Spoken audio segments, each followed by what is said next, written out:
তবে মা গো এই গভীর রাতে একটু শুনেলেন মা গো, ইমানটা তাজা হয়ে যাবে। মা ইমাম হোসেনের মাথাকে কোথায় নিয়ে যাচ্ছেন? বাবা গো বল্লমের নোকের ওপরে লাগাইয়া মাথাখানাকে নিয়ে যাচ্ছেন বাবা। আর যত লোকজন ছিল সবাইকে বন্দি বানায়া হাতে হাত করে পায়ে বেরি বাবা গো পায়ে জিঞ্জির দিয়া টানতে টানতে নিয়ে যাচ্ছে। সামনে 500 জন আছে, পিছনে 500 জন আছে রে বাবা। সবাই আর নবী বংশের ছেলেরা মিডিল জায়গাতে আছে। আস্তে আস্তে চলে যাচ্ছেন, চলে যাচ্ছেন, চলে যাচ্ছেন। কিন্তু বেরাদার সাকিনা যখন চলতে পারে না, 7 বছরের সাকিনা চলতে পারে না বাবা গো। যখন চলতে পারে না, ইবনে সাদ বলতে লাগলো এক কাজ করো, ওই সাকিনা যখন চলতে পারে না তাকে একটা উটের পিঠের ওপরে বেঁধে দাও। সাকিনাকে উটের পিঠের ওপরে বেঁধে দিয়েছেন বাবা। এবার বেঁধে দেওয়ার পরে আবার চলতে লাগলো। চলে যাচ্ছে, চলে যাচ্ছে। ও মা একটু দূর আগিয়ে গিয়েছেন বাবা। যেমন আগিয়ে গেছেন বাবা গো, ইমাম হোসাইনের যে মাথাখানা বাবা যে বল্লমের উপরে রাখা ছিল, ওই মাথাখানা ইমাম হোসাইনের যেন বাবা জমিনে পড়ে গেল। যেমন জমিনে পড়ে গেছে, একজন বাবা গো ইবনে সাদের একটা লোক গিয়া চিন্তা করলো ইমাম হোসাইনের মাথাখানা পড়ে গেছে, তাই উঠাবো আর বল্লমের উপরে রেখে দিব। যেমনই ওই দুরাচারা ইমাম হোসেনের মাথাকে টান দিচ্ছে গো, ইমাম হোসেনের মাথা যেন ও উঠাতে পারে না। আবার একটা লোক চলে আসলো, উনিও মাথা তুলতে পারে না। আবার একটা লোক চলে আসলো, উনিও মাথা তুলতে পারে না। মা গো একটু ধ্যান দিন বাবা, কেন ইমাম হোসেনের মাথা উঠে না? কি রহস্য ছিল রে বাবা, কেন উঠে না? শুনেন বাবা গো, ইমান তাজা হয়ে যাবে মা। বাবা গো যখন মাথা উঠে না, দূর থেকে একটা দুরাচার দুশ্মন, যেটা হলো বাবা ওই কি বলে মারওয়ান, মারওয়ান আর ওইদিকে সীমার পাপি বাবা গো একটু কাছে চলে আসলো। সীমার পাপি বলল, তোমরা একটা হোসেনের মাথা তোমরা এতজন মানুষ তুলতে পারে না, কেন পারো না? কেন পারো না? তোমরা কয়েকজন মিলে তুলো। বাবা গো ইমাম হোসেনের মাথা বেশ কয়েকজন ধরে টান দিচ্ছে, কোনো মতেই যেন মাথা উঠে না। এবার ওই কি বলে ওই যে ওখান বেরাদার ওই সীমার পাপি বলতে লাগলো, এক কাজ করো, তোমাদের মাথা তুলতে পারবে না, এবার তোমরা সরে যাও, সরে যাও, এবার আমি মাথাটা তুলে দেব। সহজ কথা নয় বাবা। ইমাম হোসেনের মাথা যেমনই বাবা গো ওই যেন সীমার পাপে বাবা গো মাথা খানা ধরে যেমনই টান দিচ্ছে, কোনো মতে ইমাম হোসেনের মাথা উঠে না। বাবা গো কত লোকজন টান দিচ্ছে, কোনো মতে মাথা উঠে না। এবার বাবা গো ওই সীমার পাপি মনে মনে ভাবলো, এ তো আমার প্রেস্টিজের ডাউন হয়ে যাবে, আমার মান সম্মান হারিয়ে যাবে, যেতে এত লোকজন থেকেও ইমাম হোসেনের কি বলে মাথাটা তুলতে পারলো না। ওই বাবা গো সীমার পাপি বলতে লাগলো, ও লোকজনেরা শুনে নাও, কেউ তোমাদের তুলতে হবে না, তোমাদের তুলতে হবে না। তোমাদেরকে একটা কথা বলে দি, এবার যে লোকটা ইমাম হোসেনের মাথা তুলবে, আমাদের মধ্যে কেউ নাই যে ইমাম হোসেনের মাথা তুলবে, কিন্তু আমাদের দলের মধ্যে একজন আছে গো, উনি যদি হাত দিয়ে দেয় তবে মাথা উঠে যাবে। সেটা হলো নবী বংশের একটা ছেলে, যার নাম হলো জয়নাল আবেদিন। জয়নাল আবেদিনকে বলো, তাহলে মাথাটা তুলতে পারবে। ওই সীমার পাপে বলেছিল ও জয়নাল আবেদিন, জয়নাল আবেদিন চলে আসলো। বাবা হাঁটতে পারে না, হাঁটতে পারে না বাবা গো। 34 দিন জেলের মধ্যে থেকে শুধু যেন হাড্ডি হাড্ডি দেখা যায়, শরীরে কোনো মাংস নাই। জয়নাল আবেদিন চোখটা খুলতে পারে না। বলতে লাগলো সীমার পাপি, আচ্ছা বলো বলো কেন আমাকে ডাক মারো? সীমার পাপি বলতে লাগলো, জয়নাল আবেদিন এই যে তোমার আব্বার মাথা জমিনে পড়ে গেছে, তোমার আব্বার মাথাটা তুমি তুলে দাও, তুমি ছাড়া কেউ পারবে না। তবে জয়নাল আবেদিন বলল, কেন, আমার মধ্যে কি আছে, আমি কেমন করে তুলতে পারবো? সীমার পাপি বলতে লাগলো, আমি জানি হয়তো তুমি জাদু করে দিয়েছো, এই জন্য আমরা 500 জন মানুষ চেষ্টা করলাম, তোমার আব্বার মাথাটা তুলতে পারলাম না। বাবা গো, ও মা বোনেরাই আমার। এবার জয়নাল আবেদিনকে বলল, এক কাজ করো, তুলো। জয়নাল আবেদিন বলল, না, আমি তুলতে পারবো না। এবার বাবা গো, সীমার পাপি বলতে লাগলো, ও জয়নাল আবেদিন, তুমি যদি মাথাটা না তুলো, তবে যত তোমাদের আহলিয়ারা আছে, যত মেয়েরা আছে, সবারই উপরে আমরা আক্রমণ করব, আরো তাদেরকে মারবো। যদি তোমরা বাঁচতে চাও তবে মাথাটা তুলে দাও। জয়নাল আবেদিন বলল, ঠিক আছে, ঠিক আছে, তোমরা চিন্তা করো না, একটু তোমরা দূরে সরে যাও। জয়নাল আবেদিন চোখে পানি নিয়ে কাঁদতে কাঁদতে বাপের সামনে দাঁড়িয়ে গেছে। তাকিয়ে দেখছেন, বাবা গো, মনে হচ্ছে ইমাম হুসাইন এখন পর্যন্ত চোখটা খুলে আছে, মনে হচ্ছে বাবা গো, চোখ দিয়ে রুহটা বেরিয়ে গেছে, বড় বড় চোখ করে দেখে আছে। জয়নাল আবেদিন কাঁদতে কাঁদতে বলছে, আব্বা গো, আব্বা গো, আব্বা গো, কেন তুমি উঠছো না আব্বা? আব্বা, কেন তোমার মাথা উঠা যায় না আব্বা? আব্বা গো, যদি তোমার মাথাটা না উঠে আব্বা, তবে সাকিনাকে আরো মারবে, আরো সবাইকে মারবে আব্বা। আর মার খেতে পারবো না, আর সহ্য করতে পারবো না আব্বা গো, আর আমাদের উপরে অত্যাচার হলে আব্বা আর থাকতে পারবো না। আব্বা গো, কেন উঠে না? বাবা গো, জয়নাল আবেদিন বাপের সামনে দাঁড়িয়ে কথা বলছে। খোদার হুকুম হয়ে গেল, ইমাম হুসাইনের যেন জবান থেকে একটা কথা বেরিয়ে গেল, মুখে মানুষের মতো কথা বলতে লাগলো। কি কথা বলছে? বলছে, বেটা জয়নাল আবেদিন রে, ওরে বেটা জয়নাল আবেদিন, আমার মাথা কেন উঠে না? বেটা তোমাকে যদি বলে দি বেটা, তবে তোমার পা থেকে জমিন পর্যন্ত সরে যাবে। বলে, কেন, কেন সরবে? বলছে, বেটা রে, তুমি কি লক্ষ্য করে দেখেছো? বেটাই একটা কথা বলো, তোমরা যখন যাচ্ছ রে বেটা, তবে তোমার বহিন সাকিনা কোথায় আছে? জয়নাল আবেদিন বলছেন, আব্বা গো, আমার বহিন সাকিনা একটা উটের উপরে বাঁধা আছে। বলছে, বেটা রে, তোমার বহিন সাকিনা আর উটের উপরে বাঁধা নাই। বলে, কেন আব্বা, আপনি কেমন করে জানলেন? বলছে, বেটা, তোরা নিচে নিচে চলছি, আর আমি বল্লমের ওপর থেকে সব জিনিসটা দেখতে পাচ্ছি রে বেটা। বেটা রে, সাকিনা নাই রে বেটা, নাই। বলে, আব্বা কেমন কথা বলছেন, কি হইল? বলছে, বেটা রে, এই জন্য নাই, তোমার বহিন সাকিনা যেই উটের উপরে বাঁধা ছিল, সাকিনা ছটফট করে করে কাঁদছিল, কিন্তু যখন যে দুরাচার উটের উপরে বসে যখন উট চলছিল না, তখন চাবুক চালাচ্ছিল, ওই চাবুক খানা উঠের পিঠে পড়েনি, সাকিনার পিঠে পড়ে গেছে। সাকিনার পিঠে ঝাঁঝরা ঝাঁঝরা হয়ে গেছে। সাকিনা কাঁদতে ছিল। ওই দুশ্মন দুরাচার সাকিনাকে টান দিয়ে জঙ্গলে চালিয়ে ফেলে দিয়েছে। জয়নাল আবেদিন আর দেরি করলেন না, কাঁদতে কাঁদতে পাগলের মতো হয়ে গেল। কই আমার বহিন, কে দেখছেন বাবা গো? আর উটের উপরে দেখা যায় না, আর উটের উপরে দেখা যায় না। বলছেন, ফুফুজান গো, জাইনাবকে বলছে, ফুফুজান, আমার বহিন সাকিনা কোথায় গেল? আমার বহিন সাকিনা কোথায় গেল? জাইনাব দেখছে নাই। জাইনাব বাবা গো ছুটতে আরম্ভ করেছে, জঙ্গলের দিকে যাচ্ছে। সবাইকে বলছে, জানো গো, একটা 7 বছরের বেটি, 7 বছরের মেয়েকে তোমরা কি রাস্তার ধারে দেখেছো? কেউ বলতে পারে না, কেউ বলতে পারে না। বাবা গো, জাইনাব কাঁদতে কাঁদতে একটা গাছের তলাতে গিয়ে দেখছেন একজন বোরখা পরে, বাবা গো সুন্দর করে বোরখা পরে একটা গাছের তলাতে বসে আছে। যেমনই একজনকে গাছের তলাতে বসে আছে, জাইনাব বলতে লাগলো, কে আছো গো? বোরখা পরে কে আছো? কে আছো আমার জানার দরকার নাই। তবে তুমি একটা কথা বলো, এই গাছের তলাতে আশেপাশে একটা 7 বছরের মেয়েকে দেখেছো? এই কথা বলতে নেই বাবা, ওই বোরখার ভিতর থেকে সাকিনাকে বের করে দিয়ে দিল। কেমন করে বের করেছে বাবা গো? কে বার করিল?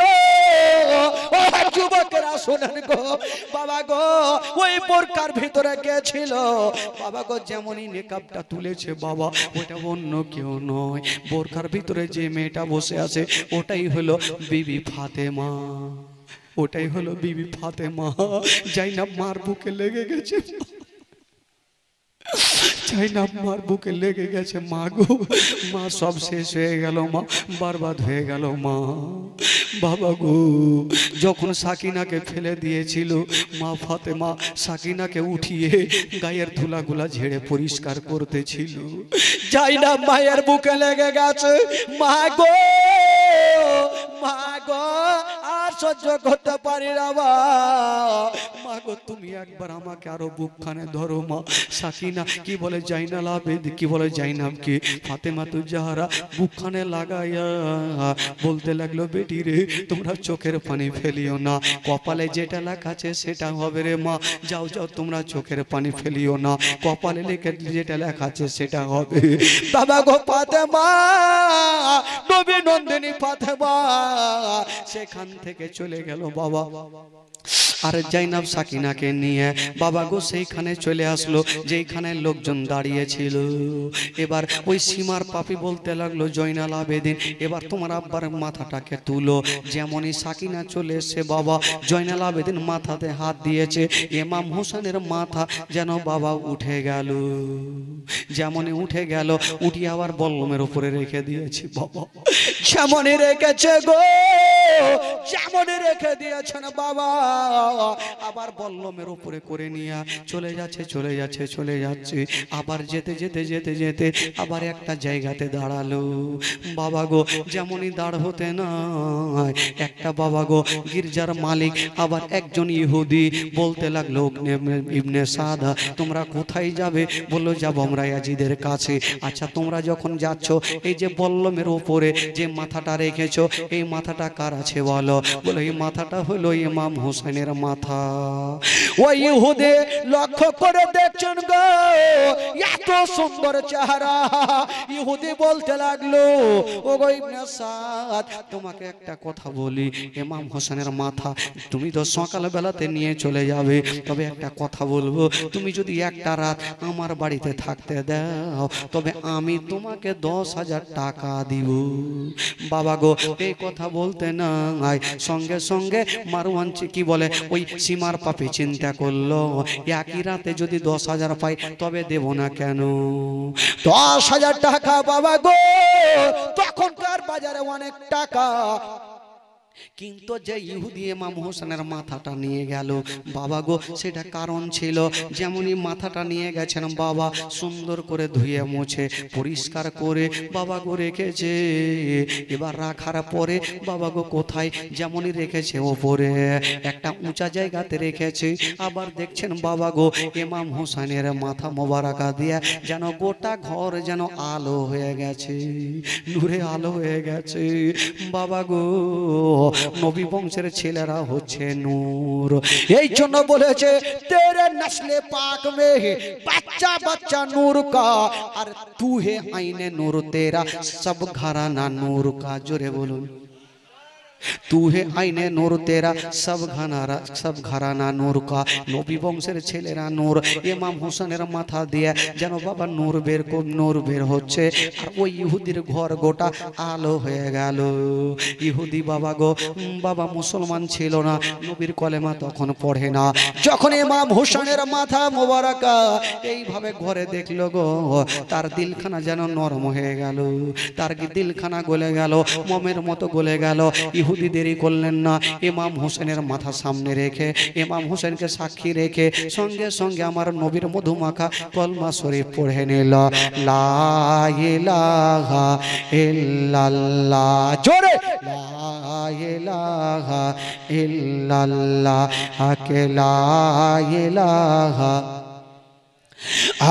লা ইলাহা ইল্লাল্লাহ মুহাম্মাদুর রাসূলুল্লাহ সাল্লাল্লাহু আলাইহি ওয়াসাল্লাম। ও যুবকেরা,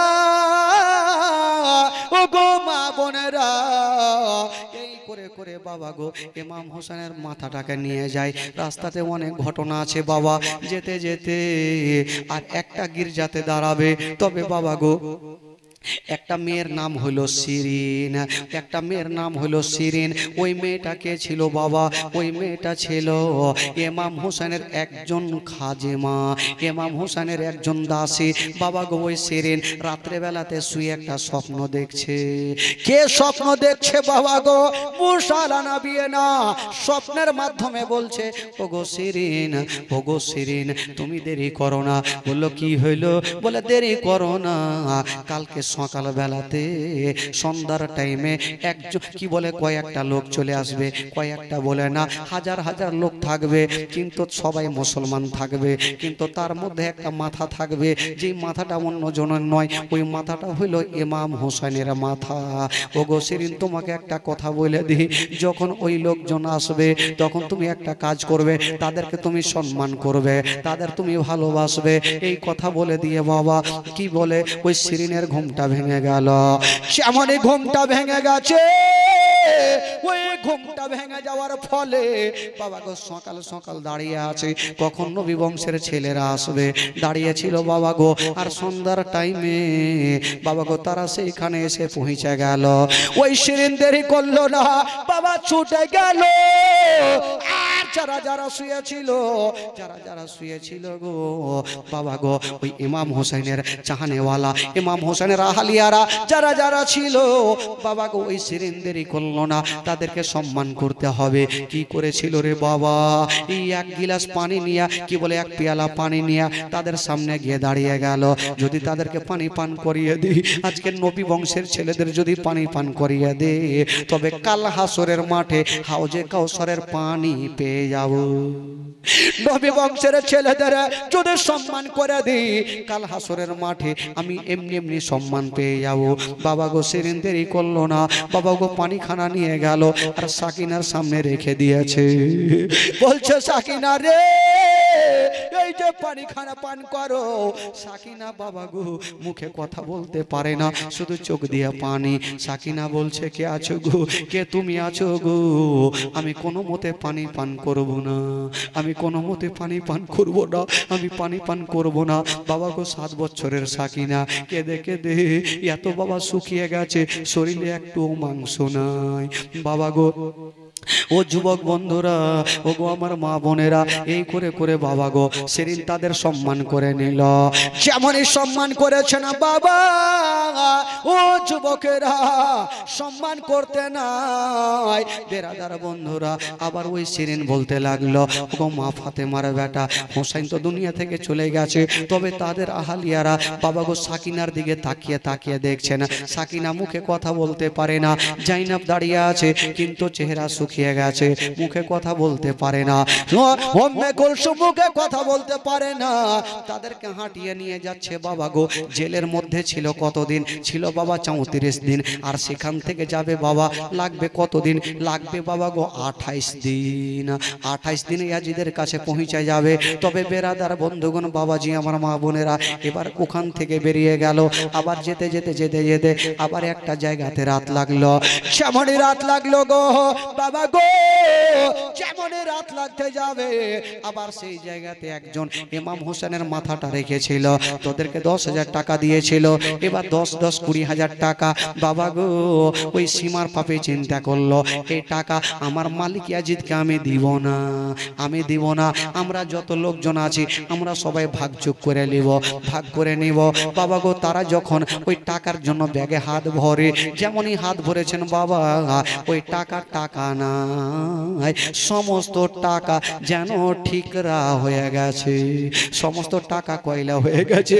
আরে নবী বংশের ছেলেকে ইমাম হোসেনের মাথার বিনিময়ে তুই টাকা নিয়েছিস বাবা গো, সমস্ত টাকা নাই, সমস্ত টাকা যেন কয়লা হয়ে গেছে। বেরাদার বন্ধুগণ, বাবা ও গো আমার মা বোনেরা, আর একটা কথা বলে দিই বাবা, এবার যখন তারা পেল না, এবার ইমাম হোসেনের মাথা নিয়ে আবার যেন চলতে লাগলো বাবা। এবার চলতে চলতে যেতে যেতে বন্ধুরা জয়নাল আবেদিন জ্বরে জ্বালাতে কাঁপতে কাঁপতে একবার জমিনে পড়ে গেল। যেমন জমিনে পড়ে গেছে, মা গো জয়নাব দৌড় দিয়ে চলে আসলো, বেটারে বেটা তোমার কি হলো বলো। জয়নাল আবেদিন বলছেন, ফুফুজান আর আমি আর চলতে পারি না। বাবা গো নবী বংশের ছেলেদের এত কষ্ট দিয়েছিল, এত কষ্ট দিয়েছিল বাবা গো, বলে শেষ করা যায় না রে বাবা। এত কষ্ট দিয়েছিল, জয়নাল আবেদিন চলতে পারে না, জমিনে পড়ে গেছে। তবে বেরাদার যেইভাবে সাপ খেলা দেখা হয় আর লোকজন সাপ খেলা দেখে, সেই মতো তারা সাপ খেলা দেখছে, তাদের দিলে দয়া হয় না, ময়া হয় না। বাবা গো আমার মা বোনেরা, এবার জয়নাল আবেদিন যখন পড়ে আছে, সাকিনা এক পা দুই পা করে চলে আসলো। ভাইয়া গো ভাইয়া কি হলো ভাইয়া, তাড়াতাড়ি উঠে যাও, তুমি যদি তোমার যদি কিছু হয়ে যায় তবে হোসাইনি সিলসিলা মিটে যাবে, তোমার যদি কিছু হয়ে যায় তবে হোসাইনি সিলসিলা মিটে যাবে। ভাইয়া গো চলো আমাদেরকে নিয়ে চলো। বেরাদার বন্ধুরা, ও গো মা বোনেরা, সাকিনার চোখের পানি মুছে দিয়া জয়নাল আবেদিন বলেছিল, বহিন সাকিনা রে তুমি চোখের পানি ফেলিও না, তুমি কান্দিও না, আমি সব সহ্য করিব, কিন্তু তোমার চোখের পানি সহ্য করব না। বাবা গো আমার ভাইরা, আমার মা বোনেরা একের পর এক বাবা ঝরঝর করে কাঁদছে। এই বাবা গো চলতে চলতে পৌঁছা গেল কোথায়, ইয়াজিদের রাজধানী দামেস্করে পৌঁছে গেল, ইয়াজিদের কাছে পৌঁছে গেল। যেমনই পৌঁছে যেতে নাই বাবা গো নবী বংশের ছেলেরা যারা যারা ছিল সবাইকে এক জায়গাতে রেখে দিয়েছেন বাবা, সবাইকে এক জায়গাতে রেখেছেন। তবে এক জায়গাতে যে রাখলেন, জয়নাল আবেদিনের কি হলো, সাকিনার কি হলো, তাদের কি হয়েছিল, জাইনাবের কি হলো, উম্মে কুলসুমের কি হলো। রাত্রি বেলাতে জয়নাল আবেদিন কাকে জানেন, ইয়াজিদকে বলছেন, ওগো ইয়াজিদ আমার চারটা শর্ত আছে। কি শর্ত?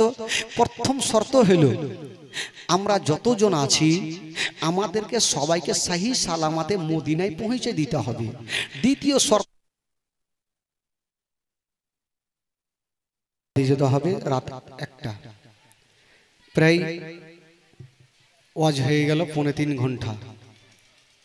তবে বলছিলাম বাবা গো শেষের সময় শেষ ফাতেহা শেষ দোয়াও হবে।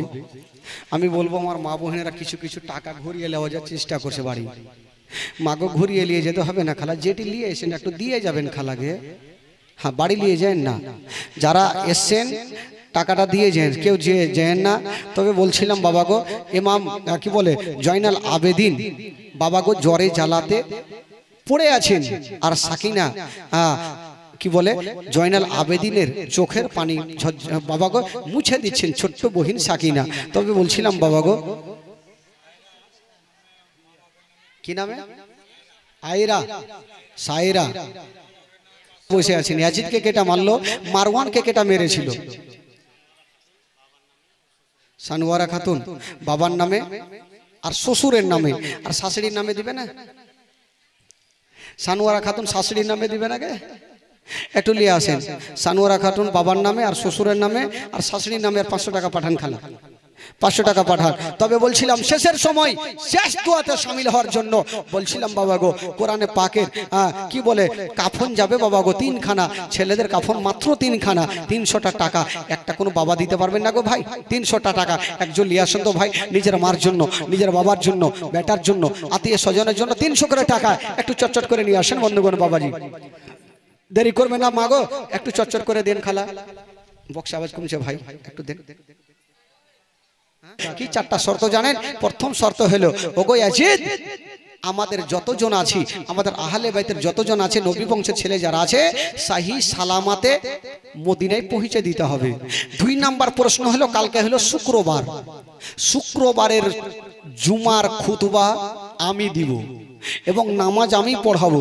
এই জন্য জানেন নবী বংশের ছেলেরা যেখানে চলে যায় সেইখানে কাউরি ইমামতি করা চলবে না, আমি পড়াবো। বেরাদার বন্ধুগণ আর কয়েকটা শর্ত রেখেছিলেন ইবনে কি বলে ইয়াজিদ বলল ঠিক আছে তোমার শর্ত সব মেনে গেলাম, সব মেনে গেলাম তোমার শর্ত। মানতে নাই বাবা গো। আহ, সকাল টাইমে বাবা গো, জুমার টাইমে বাবা গো, জুমার আজান হলো বন্ধুরা, এবার নামাজ আদায় করবেন, তার আগে খুতবা পড়বেন। কিন্তু বেরাদার বন্ধুরা, এবার খুতবা যেমনই পড়ার আগে হঠাৎ করে ওই যে গিরগিটার বাচ্চা মারওয়ান, গিরগিটের বাচ্চা মারওয়ান, যে মারওয়ানটা কে গো? মারওয়ানটা বেরাদারকে আপনাদেরকে বলে দিব, ওই মারওয়ান বাবা গো, কি নাম? কুরেমা খাতুন মা বাবার নামে 300 টাকা দিয়েছেন। মাশাআল্লাহ, মা বাবার নামে 300 টাকা কুরেমা খাতুন দিয়েছেন ইনশাআল্লাহুল আজিজ। তবে যারা এখনো বাকি আছেন ভাই, একটু চট করে দেন, চট করে দেন, দেরি দিন পড়বেন। মসজিদে বসে আছেন, কিন্তু ওইদিকে বেরাদার মারওয়ান, গিরগিটির বাচ্চা মারওয়ান চিন্তা করলো, তোদের ঋণ শোধ হবে না কোনদিন, ও মায়ের এক ফোঁটা তোদের ঋণ শোধ হবে না কোনদিন। জন্ম জন্ম তোরে করিলে সাধনা, দয়াবতে দরদিনী মা, দয়াবতে দরদিনী হয় আমার মা, দয়াবতে দরদিনী মা। সন্তান ভূমিষ্ঠ হলে পরে মা নাই তার কোলে তুলে, কষ্টের কথা মায়ের আর মনে থাকে না। আবার একটি সন্তানের দায় কত মাঝ প্রাণ হারায়। সালেমা খাতুন মা বাবার নামে 300 টাকা। ভাই ওই আরো চাও, আরো চাও। টাকা প্রচুর লিয়েছে, দেয় না, সব লুকিয়ে রেখেছে। খালা টাকা একটা বাড়ি নিয়ে যায় না, সব যেটি লিয়েছে সাইনতে শুনতে দিয়ে যান, একটাও ঘুরিয়ে নিয়ে যাবেন না বাড়ি, যেটি আছে সবাই দিয়ে যান। বেরাদার বন্ধুগণ, বাবাজি আমার ভাইরা, তো আমার মা বোনেরা দিয়েছে, আমার মা বোনেরা প্রচুর দান করে, সোনা মা কইজা মা আপনারা প্রচুর দান করেন। খালা একজন 500 টাকা দিয়ে পাঠান তো, খালা নাম করছি, 500 টাকা দিয়ে পাঠান, চট করে, দেরি করে না দিয়ে পাঠান। প্রথম মাসের 16 দিকে লক্ষ্মী ভান্ডারের মেসেজ ঢোকে, প্রথম মাসের 16 দিকে লক্ষ্মী ভান্ডারের মেসেজ ঢোকে। পাড়ায় পাড়ায় গিয়ে তারা মেসেজকে করেন উদ্ধার, দিদি দিল লক্ষ্মীর ভান্ডার রে, খুশি হইল সব বৌদিরা আমার, দিদি দিল লক্ষ্মীর ভান্ডার রে, খুশি হইল সব বৌদিরা আমার, দিদি দিল লক্ষ্মীর ভান্ডার রে, খুশি হইল সব ভাবিরা আমার। প্রথম মাসের 16 দিকে লক্ষ্মী ভান্ডারের মেসেজ ঢোকে, প্রথম মাসের মফিজা খাতুন স্বামী ইন্তিকাল করেছেন, 210 টাকা। তুমি সারা রাত দৌড়াদৌড়ি করো, হ্যাঁ সারা রাত দৌড়াদৌড়ি করে, টাকা চলে আসবে ইনশাল্লাহ। আর এই কমিটি ভাই, কমিটি যারা আছো তোমাদের একটু লিস্টটা দাও ভাই, হ্যাঁ একটু কুরবানি করি লাস্ট টাইমে, মানে একটু চা দিছে তো। আচ্ছা চাটা দিয়ে দেখ, তাড়াতাড়ি চাটা দিয়ে দেন নাকি? আচ্ছা কাজ করেন, হ্যাঁ চাটা হয়ে যাক, আর কমিটিকে যখন নিব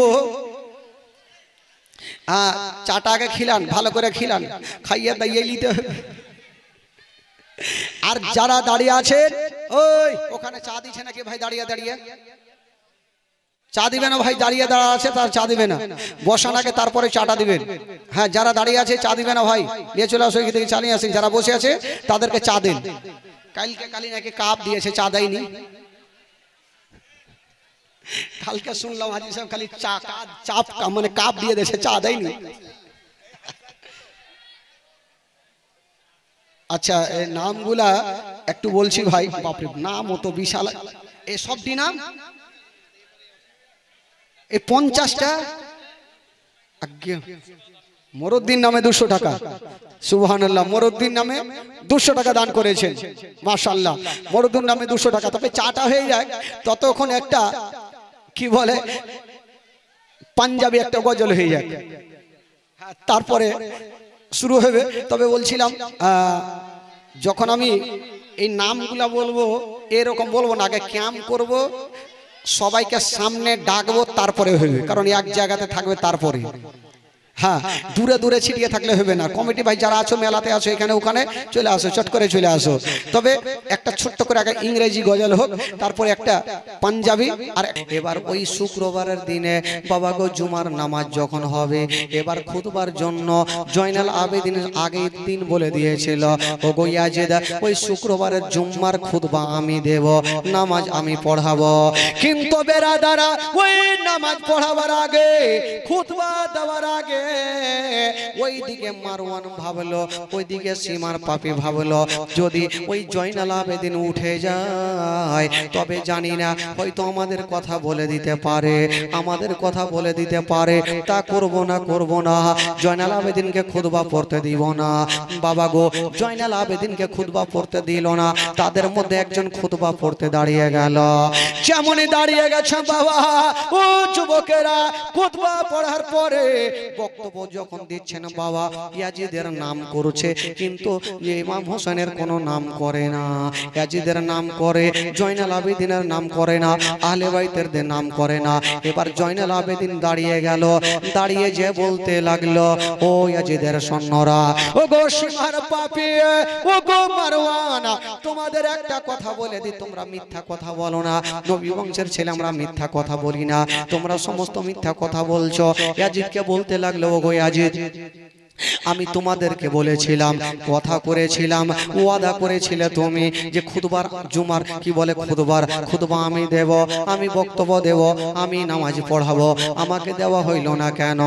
কিন্তু মসজিদের ভিতরে যত মাস্তানেরা ছিল সবাই চলে এসেছে। মুখতার সাকাফি যত মাস্তানগুলা ছিল সবাই চলে এসেছেন বাবা। এবার আসতে নাই, সবাই বলল ঠিকই তো কথা, এমা কি বলে জয়নাল আবেদিনকে কেন দেওয়া হইল না, তাকে খুতবা পড়তে কেন দেওয়া হইল না? এবার জয়নাল আবেদিনকে অর্ডার দিয়ে দেওয়া হইল। জয়নাল আবেদিন দাঁড়িয়ে গেছে, খুতবা দিতে আরম্ভ করেছে।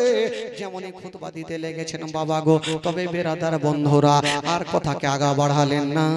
একটা কথা বললেন, ও গো ইয়াজিদ, তোমরা যা করেছো ভালো করেছো, এবার আমাদের শাহী সালামাতে পাঠিয়ে দাও।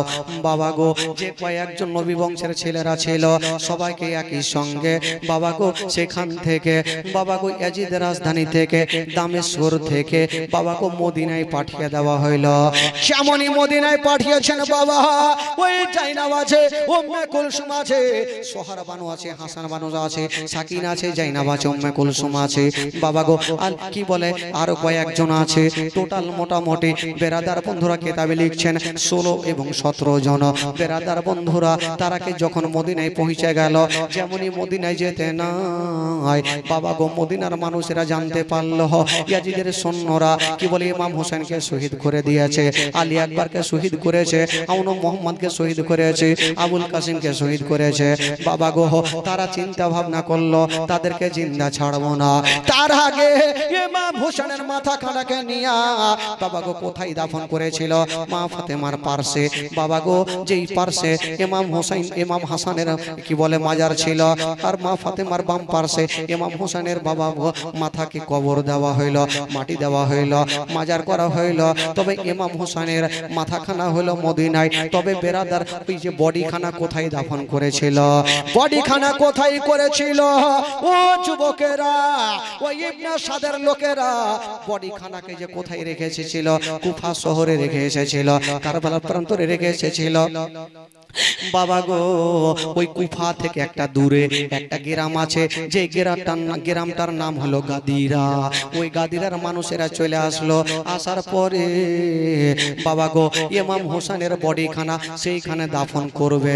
তবে কারা কারা কেউ কেউ বলে যে আমরা খিচুড়ি কেন রান্না করি, খিচুড়ি কেন খাই। ওই গাদিরার মানুষেরা যখন ইমাম হোসেনের মাথার কি বলে বডিখানাকে নিয়েছিল, যখন দাফন করব বলে তারা একই সঙ্গে ওই জায়গাতে গোটা গ্রামের মানুষেরা এসে সেখানে খিচুড়ি রান্না করে বাবা ইমাম হোসেনের মাথার কি বলে বডিখানাকে মাজার করেছিল, ইমাম হোসেনের মাজারে খিচুড়ি বিতরণ করেছিল। এই জন্য আমরা খিচুড়ি খাই। এই যুবকেরা ও গো মা বোনেরা, ইমাম হোসেনের কি বলে বডিখানা হলো কারবালাতে দাফন, আর মাথাখানা হলো মদিনাতে দাফন। তবে বুঝা গেল বাবা ইমাম হোসেনের মাজার হলো দুইটা, বডিখানা হলো কারবালা আর মাথাখানা হলো বাবা সোনার মদিনা। বাবা গো এবার বেরাদার বন্ধুরা, ইয়াজিদকে কে মেরেছিল না ইয়াজিদ এমনিতে মারা গেছিল। বেরাদার বন্ধুরা, ওই ইয়াজিদ কয়েকটা মাস্তান গুলাইয়াছে, কয়েকটা পাহুলমান গালাইয়াছে, বলতে লাগলো ওগো ইয়াজিদ, ওগো ইয়াজিদ তুমি দেরি করো না, কারণ তোমার শত্রুতা অনেক হয়ে গেছে, তুমি নবী বংশের ছেলেকে মেরেছো। যদি তুমি পারো তবে গ্রাম থেকে একটু অন্য জায়গাতে চলে যাও। বাবা গো ওই ইয়াজিদ পাপী, আল্লাহ এমনই একটা অসুখ দিয়েছিল রে বাবা, এমনই একটা অসুখ দিয়েছিল। ওই ইয়াজিদের জিহ্বাতে এক ধরনের ঘা হয়েছিল, যে ঘা থেকে বাবা গো ক্যান্সার সৃষ্টি হয়ে গেল। যেমন ক্যান্সার হইল বাবা গো ইয়াজিদ অনেক ডাক্তার দেখালো, অনেক মাস্টার দেখালো, অনেক কবিরাজ দেখালো। আমার আল্লাহ বলছে না ও ইয়াজিদ তুমি পৃথিবীর যত ডাক্তার দেখিয়ে দাও, আমি তোমাকে যে অসুখটা দিয়ে দিয়েছি কোন ডাক্তারে ভালো করতে পারবে না। বাবা গো ইয়াজিদকে বলতে লাগলো যাও যাও তুমি একটু বাইরে ঘুরে ঘুরে দেখো কোনো ওষুধ পাও কিনা। বাবা কিছু লোকজনকে নিয়ে কানতে কানতে বাবা খাওয়ার পানি ছেড়ে দিল, শরীর শুকিয়ে যেতে লাগলো। ওই অবস্থায় বাবা গো ইয়াজিদ চলতে লাগলো জঙ্গলের দিকে। যেতে যেতে বন্ধুরা সামনে একটা হরিণ দেখা গেল। ইয়াজিদ পাপে ওই হরিণের পিছে ছুটতে আরম্ভ করলো। ইয়াজিদের পিছনে যারা যারা ছিল তারাও ছুটতে লাগলো। কিন্তু কি হয়ে গেল ঘটনা, যারা ইয়াজিদের পাশে যেতে ছিল তারা অনেক জায়গাতে এক জায়গাতে দাঁড়িয়ে থেকে গেল, আর ইয়াজিদ তাদের ওই হরিণের পিছনে ছুটতে লাগলো। কিন্তু বেরাদার ইয়াজিদ একাই হয়ে গেল, আর লোকজন একা কি বলে এক জায়গাতে থেকে গেল। যেমনই যেতে নাই ইয়াজিদ পিছনে ঘুরে দেখছে, বাবা কাউকে দেখা যায় না, কে কোথায় গেল দেখা যায় না। ইয়াজিদ যেন কাঁদতে আরম্ভ করে দিল। বাবা গো কাঁদছে, গোটা জঙ্গলে অন্ধকারে থাকতে পারে না, কাঁদতে কাঁদতে বাবা গো কি বলে চোখ পেলা ফুলে গেছে।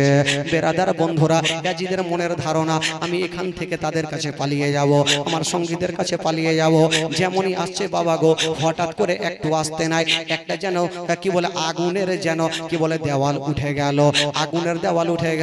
আর যেমনই আগুনের দেওয়াল উঠে গেল ইয়াজিদ সেখান থেকে পার হতে পারে না, ইয়াজিদ যেতে পারে না, চতুর্দিকে আগুনের দেওয়াল হয়ে গেল, ইয়াজিদ যেতে পারে না।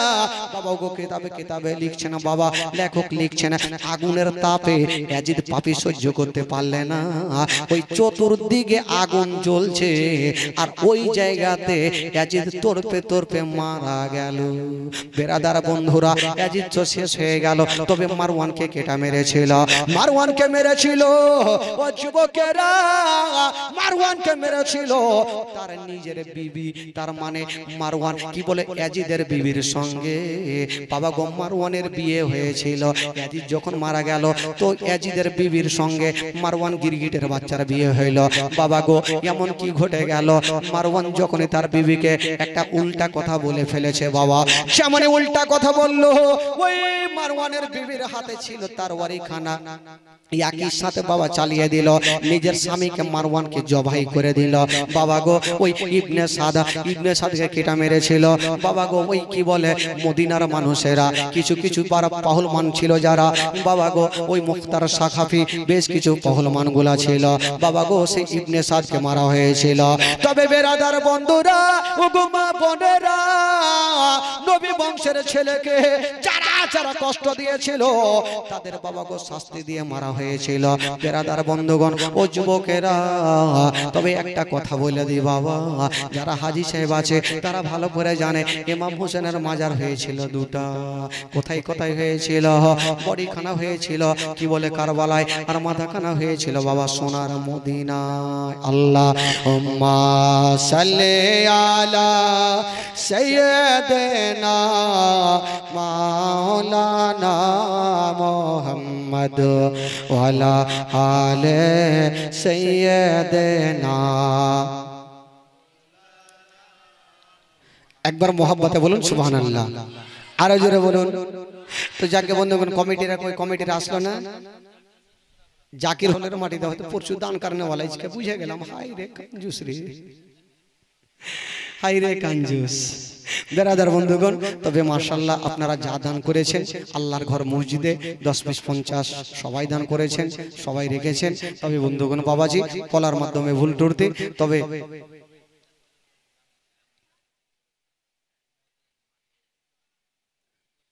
ও মদিনার মাটি রে কুণ্ঠে গেল।